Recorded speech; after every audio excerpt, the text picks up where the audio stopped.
এক সপ্তাহ 168 ঘন্টা আগে গুলি করা হয়েছে। এখন পর্যন্ত কি তার খুনিকে গ্রেফতার করা হয়েছে? সরকারের পক্ষ থেকে এখন পর্যন্ত কি খুনিকে গ্রেফতারের ব্যাপারে আপনাদেরকে আশ্বস্ত করা হয়েছে?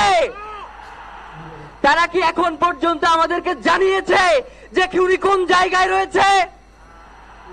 আমরা স্পষ্ট মনে করছি যে এখানে খুনি একজন নয়, এখানে পুরো একটা খুনি চক্র কাজ করেছে এবং আগামী 24 ঘন্টার মধ্যে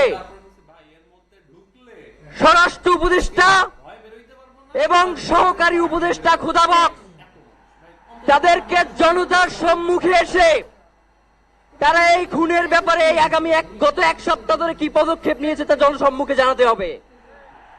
যদি তারা জানাতে না পারে তাহলে তাদেরকে পদত্যাগের জন্য প্রস্তুত থাকতে হবে।